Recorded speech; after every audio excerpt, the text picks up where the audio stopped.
Hi everybody, welcome back to Small Caliber Arms Review. I'm Richard.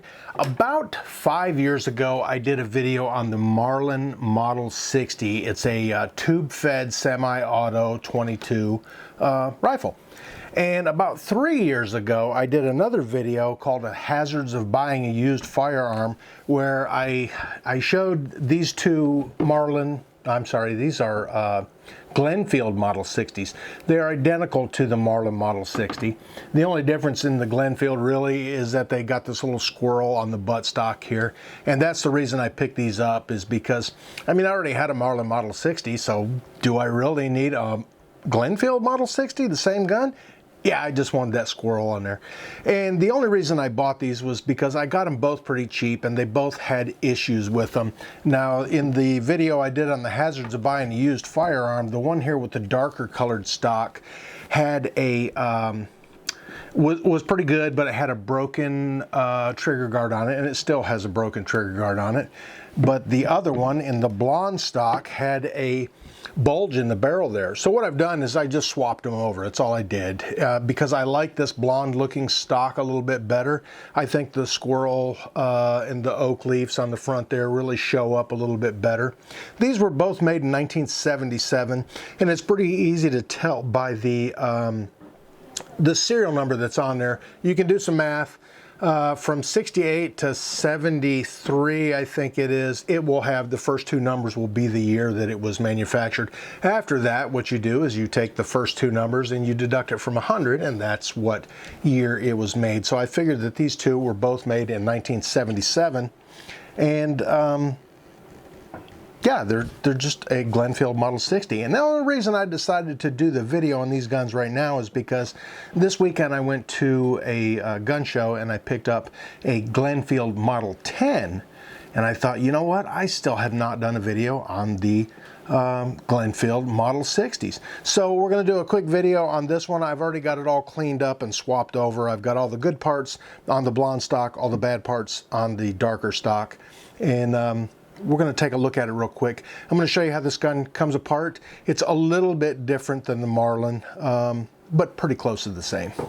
Okay, so the very first thing you're going to want to do is make sure it is unloaded. It is unloaded. We're going to go ahead and take the magazine tube out. Set that off to the side. Nothing comes out of there. And I've safety checked it, it's clear there. Now just take and turn it upside down, and actually they kind of sit fairly nice on that rear sight. Probably not the best way to do it, but put it on your countertop like this, get you some good gunsmithing screwdrivers, something that's gonna fit the screws and be hollow ground tips on there so you don't damage the screws. This one has already been damaged, not by me, but take the rear screw out of the trigger guard. It is not a captive unit, kind of a long screw. Take that one out and go ahead and get the right screwdriver tip for the front screw and take that one out. Again, that's not a captive unit, at least not on the 1977 models. And then go ahead and pull the buttstock off of there. Pretty easy. The trigger is going to stay in there, so just set that off to the side. And now one of the things you're going to want to look at on here, and the Marlin Model 60, on the rear here, there was a pin that you could just, a plastic pin you could push out. And on the front, it just kind of hooked up underneath there.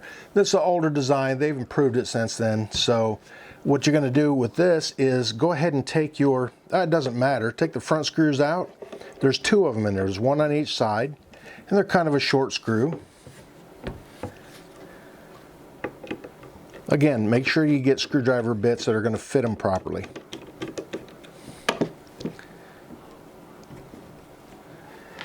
Now you'll see there's a little bit of tension there that's pushing up on it. Your back one, you're going to take this rear screw out, and it's a short screw. Now you're going to assume that just like the front, there's a screw on the other side, and it does appear to be that way. But that is not a screw. You can turn that thing forever and it's not coming out. So go ahead and get you something, some kind of punch or something. Something that's smaller, not going to damage the threads, and then you can push that out. That's all it is. It's just a threaded tube that goes in there with a screwdriver slot on the other side of it. And then go ahead and take this part right here out. This thing was extremely filthy. I think this is the absolute dirtiest gun I have ever had the pleasure of cleaning. And with something like this, with all these little nooks and crannies and everything that are in here, I would suggest taking like a carburetor cleaner or brake cleaner or something and spraying this all out, because there's going to be a lot of gunk in there, and there's going to be a lot of gunk down on the inside there. Now, to take the bolt out, take your finger and put it in there and pull it back a little bit, and then you're going to pick up on it a little bit, and then you're going to take your charging handle out from underneath there.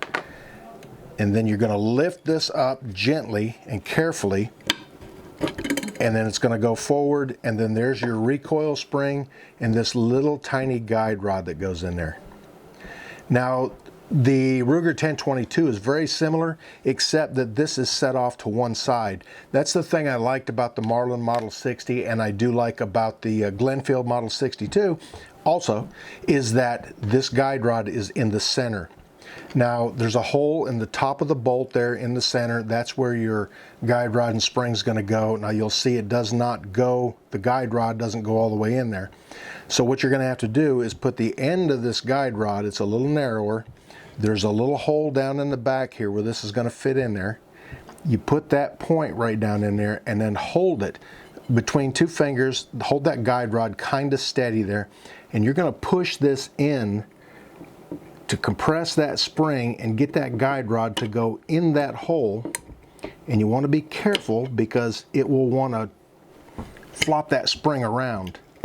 Once you get it in there, go ahead and pull it back, push it down in there. Now, you still got to get your charging handle back in there, and it's just pretty easy to grab it, pull it back, pick it up just a little bit, and your charging handle is going to slide right in that groove there, and there it is.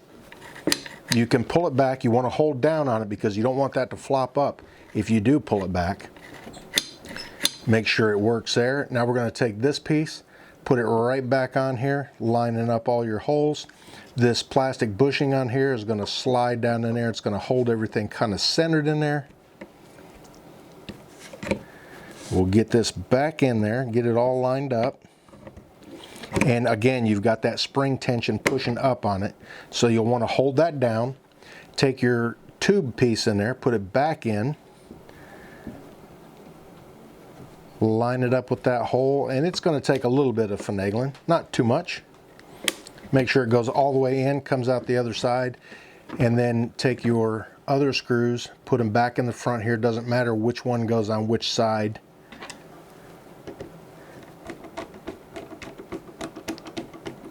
Get those started in there. Don't hammer down on it yet, in case you have to move this around a little bit to get that lined up.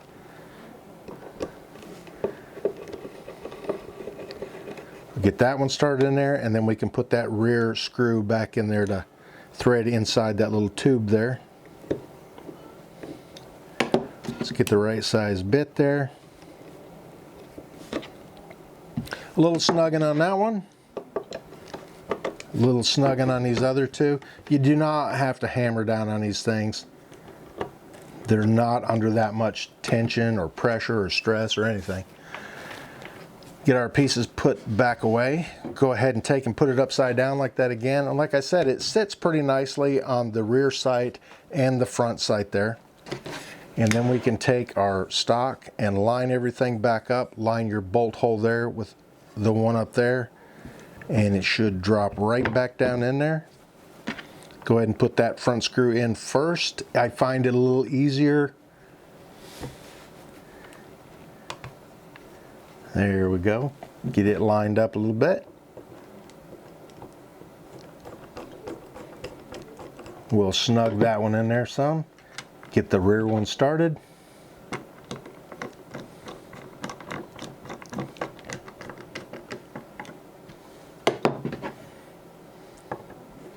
Now we can get that front one tightened down. You do not have to snug these things down. You do not have to over tighten them. Just make them snug. Go ahead and function check it, and it's all good to go. Now, this does not have last round hold open, but it does have a bolt hold open, and all you got to do is pull it back and push that charging handle in. It's only going to move a tiny bit, but it will hold the bolt open. And if you're going to get one of these, whether it's a Marlin Model 60, a Glenfield Model 60, a lot of these, Ruger 1022s, all that stuff, you cannot take a cleaning rod and run it from the breech end to the muzzle end. I would definitely suggest getting you a bore snake, and these are pretty easy to just stand this gun upright, drop that right down in there while you got that bolt held open. Let that weight go down through there. Take it at the other end here. Get this untangled a little bit. And I've already cleaned this barrel out, but just hold it so that the chamber is open there. And pull this through. Be careful, there's little brushes, little bronze brushes embedded in these, and you can poke yourself with them if you grab them and go to pull on it. But there it is. It's all nice and cleaned up, and we're going to get this thing out on the range. I have not fired it. Even out of the 3 years I've had it, I just have not had an opportunity to take it out there to the range and see if the thing even works. I don't suspect there's going to be any issues with it, but yeah, I definitely want to get it out there because I really like the Marlin Model 60, one of my absolute favorite guns. And this is the same gun, except it's got the squirrel on the buttstock, which makes it even more of a favorite. Okay, out here on the range with the Glenfield Model 60. Like I said, it's tube-fed magazine. A lot of people don't like those. They don't like what I just did there. When I opened that up, my hand was in front of the muzzle. I know there's nothing in there because I cleaned this thing, completely disassembled it, so I know there's nothing in it. We're going to go ahead and let's drop 10 rounds in this thing, and I think it'll hold, I want to say 14 or something like that, and I already lost track of how many I put in there. Let's just fill it up until this thing gets to the top there, to the window. You'll know which way to put them in because the little cutout on there is in the shape of the bullet. That's what happens, that's what I get for talking when I'm doing stuff like this. I should be counting.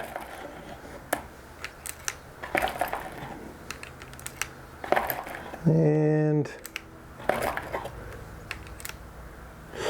that one's right at the window there. Let's see. Right at the window, and it's full. Now I've got a target up there. I went ahead and set it up at 15 yards, and I am running Thunderbolts, 22 Thunderbolts, bulk pack ammo, which a lot of people give me grief about, but I like the stuff. So I'm going to go ahead and get my ears in. I know where they're at this time. Get my eyes on. And then we're going to take 5 shots at the target up there. It's a semi-auto. We got to charge it, and it's ready to go.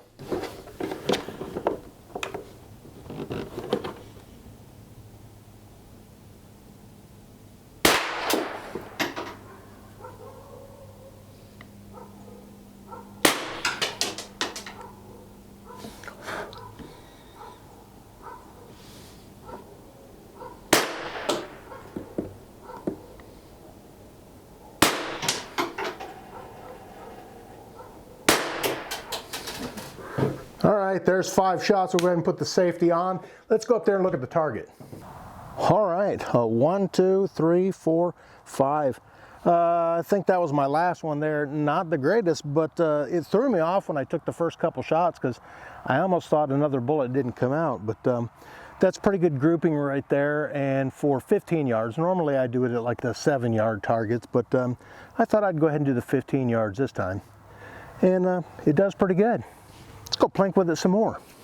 Okay, I'm going to do 5 shots at the upper left-hand target, this time in offhand.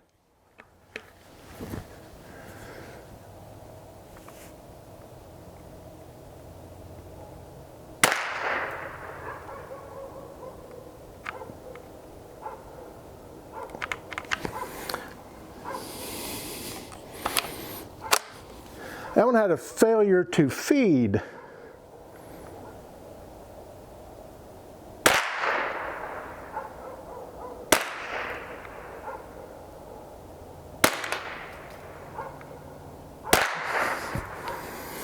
All right, there was 5 rounds. Let's try 5 more. Since I've already got it up there, we'll do the upper right hand.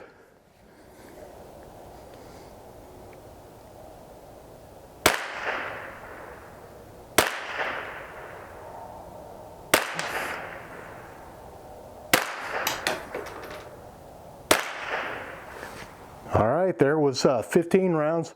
Let's go to the lower left hand, see how many rounds we got left.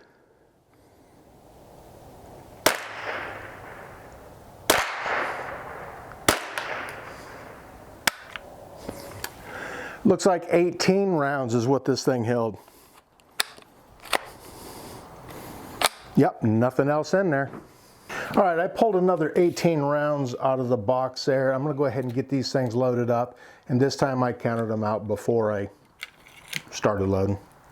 And we're gonna take the 18 shots at the steel target up there and see how it does. If I can get these things all in there without dropping them everywhere. I want to see if there's any kind of reliability issues with it.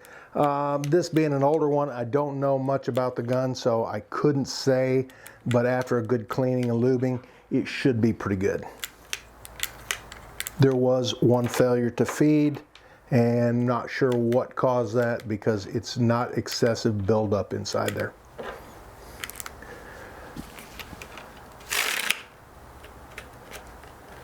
All right, let's go for the steel target. All right, now I did not bring any fresh paint to put on my steel target, so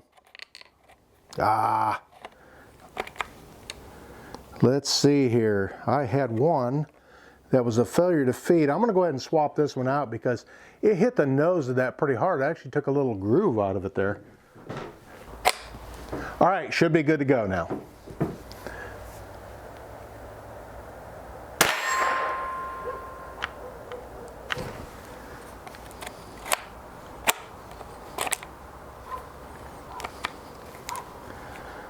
There was a little failure to feed issue there again too. Let's try this again.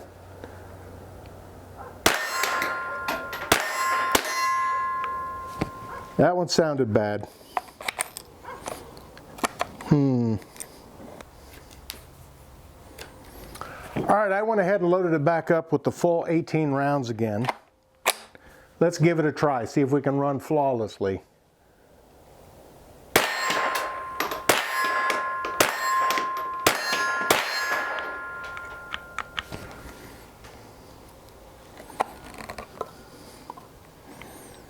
There's a failure to eject all the way.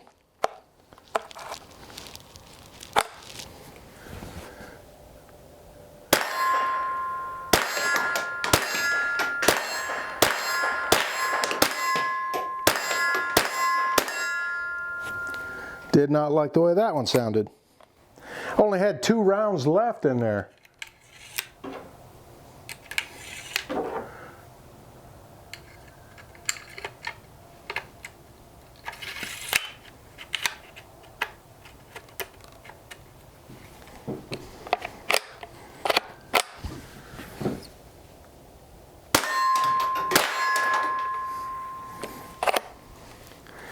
And that's it. So I don't know if this is an ammo issue or if it's a gun issue. I do know that it is very clean. I have cleaned it thoroughly. So I'm not entirely sure what's going on with it. All right, I put another 18 rounds in there. Let's see what happens.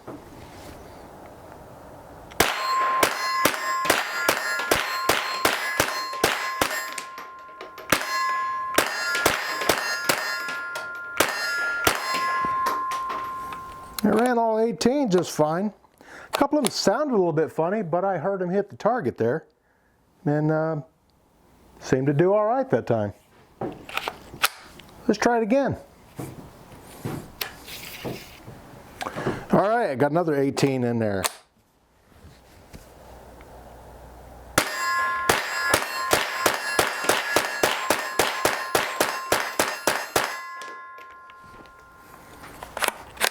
Maybe she just needed a little bit of loving. Okay, so I had a few issues with it. but I mean, it could be, yeah, people are gonna get onto me about using the bulk Thunderbolt ammo being junk and everything, and sometimes, I don't know, sometimes it is, but it's a good plinker anyways. It could be that the gun has not been run in forever. I know, like I said, I've had it for 3 years and have not done anything to it. Just took it out yesterday, got it cleaned up, got it swapped in the stocks and everything, and then got it out here and did a few shots with it. Maybe it just needed a little bit of breaking in again, you know, maybe its virginity was restored, who knows. But it handled the last 36 rounds absolutely no problem. Even though some of them did sound a little funny, it still handled them. Some of the rounds did sound like they were a little weak. They did make it out of the end there, and maybe that was some of the cycling issues I had there. But yeah, other than that, it's a pretty good gun, I think anyways. The Marlin Model 60, I absolutely love it. The Glenfield Model 60, I like it too, and like I said, I like it a little bit more just because of the squirrel on the stock there. It's a good looking rifle.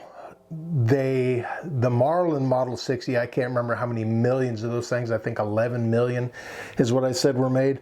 And I don't know how many of the Glenfields were made, but I'm sure there were a bunch of them too. And this one is probably going to be a candidate for a restoration, mostly because a lot of the bluing on the end of the barrel is just extremely thin and worn away.